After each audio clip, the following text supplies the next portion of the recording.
Lisa. Cute today mong pinag... Likod. Sagos eh.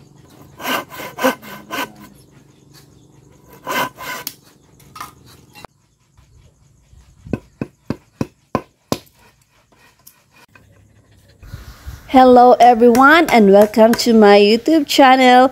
This is Amiga Cha. So first of all, I would like to thank sa mga taong nag-support sa ako ang channel, sa mga taong nag-subscribe, nag-like and share. So maraming salamat sa inyong lahat. In this video, marami po tayong gagawin ngayong sa video na ito. So ngayon, gagawa muna sila ng upuan dito banda sa harap ng harden. Kasi masarap kasi ang feeling dito kasi masarap ang simoy ng hangin ditong banda. Kaya pinagplanuhan na lagyan ng upuan kay para kung sakaling nag-garden ako or nag-garden yung mga tauhan ko. So dito sila uupo para magpahinga at malanghap yung fresh na hangin.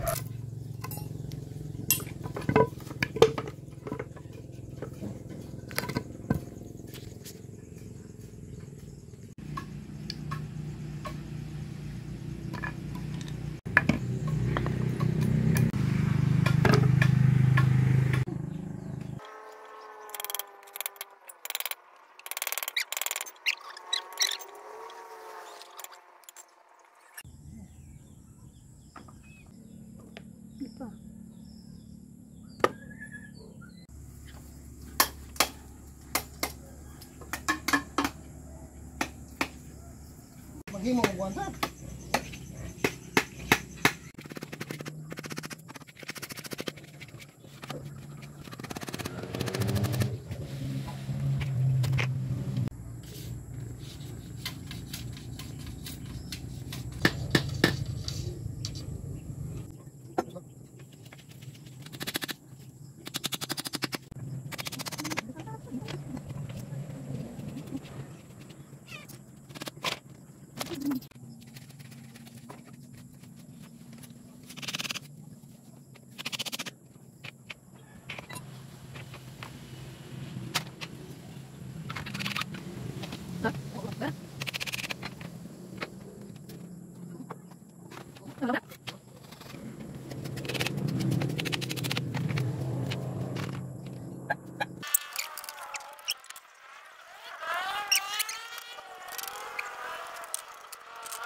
At natapos na yung upuan. So ito yung harapan na dito sa upuan. So makikita mo yung harden. So dito itatanim yung mga pechay, mga cabbage, okra at iba pa. So in the following day, so ako ng panggatong sa pinsan ko. So kasi nung panahon ng bagyong Odette, so pinag-change ko yung mga natutumba na mga punong mangga. Kaya ito yung namatay na yung yung kahoy. So namin ng gawa ng panggatong.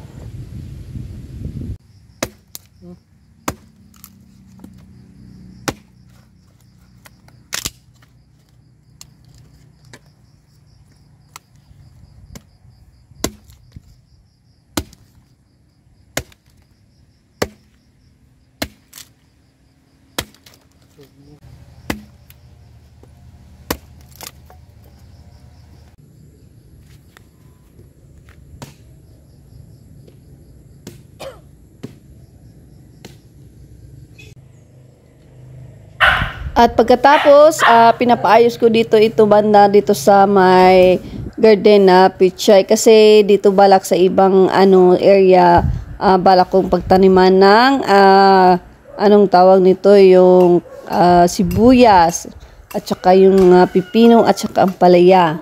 Masarap kasi ang pakiramdam pag marami kang tinatanim para marami ka ring aanihin.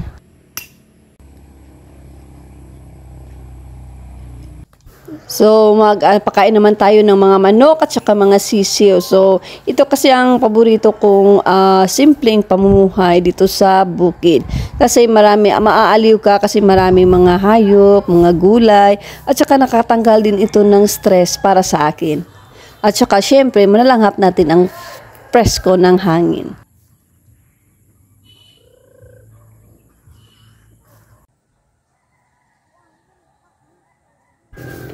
So, dito naman banda sa may tree house sa baba kasi matataba naman yung mga lupa dito at saka pinagpalinisan ko muna para balak naming taniman ito ng mga pinya, mga gabi at yung anong tawag nito sa Bisaya, yung mukatay nga mga gulay sa for example, yung mga opo, mga sitaw, mga ampalaya, mga anong tawag dito at iba pa.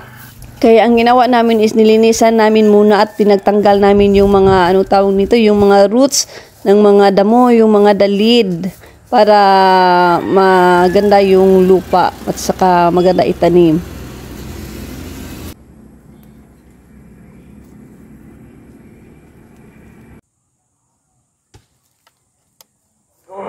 Kasi ang nagbayad na nagigamit mission project sa Ito kasi pag kahit saan magpunta o kahit saan magtrabaho, sino nga binunuda, laging dadalhin niya itong radyo kasi lagi siyang anong tawag nito, nakikinig ng mga balita at saka syempre yung drama. So lagi na ito yung dala-dala. So ito ngayon nagtatanim na kami ng pinya. So ito hiningi ko lang Ninong Abilino itong pinyang ito. So 20 piraso to. So later on magtatanim naman kami ng gabi.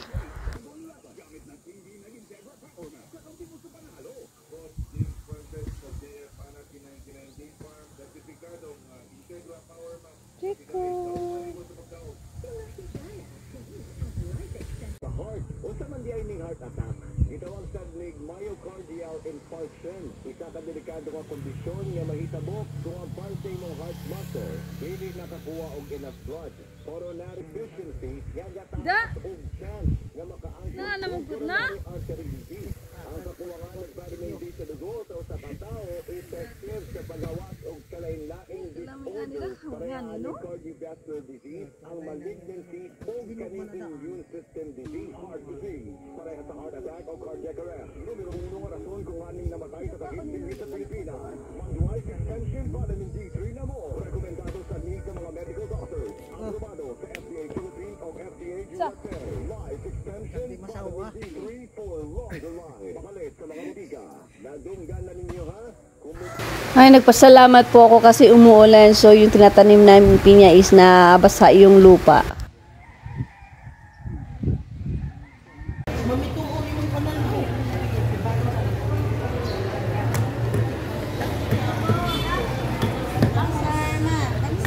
So, ngayon, nandito kami sa Hagna Public Market kasi balak namin magbili ng tilapia at saka yung kikilawin, yung mangsi. Kasi magkakain kami doon sa bukid.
Apaway sa ta.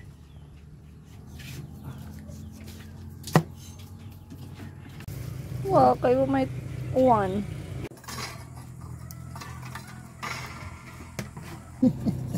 So nagasubag lapok-lapok magkamot. Laging inato. May lamit nagtimpla baka nilapok.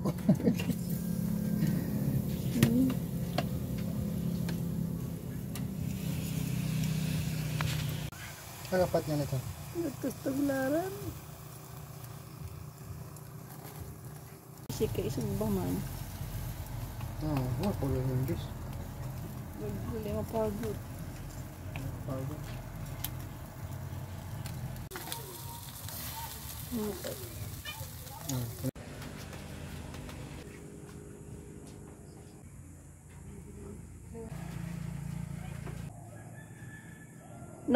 Oo. Kala di ka is... Lagi naman ka dyan.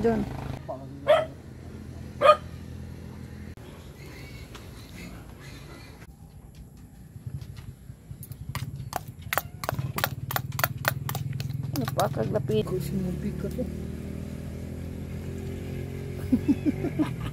Siring. Abtik ka di iring. Abtik di iring.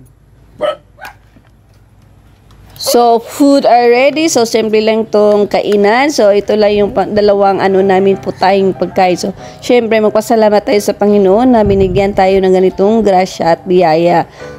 So, let's eat mga ka-amiga. So, dito lang nagtatapos yung aking video. So, maraming salamat sa pagpanood sa aking video at sa mga sumusunod na video.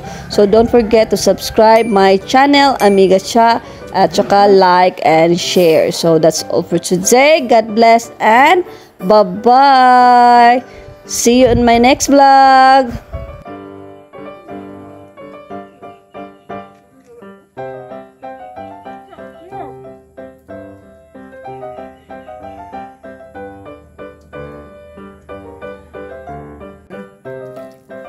Pilar ini kau bisa masuk lagi ya?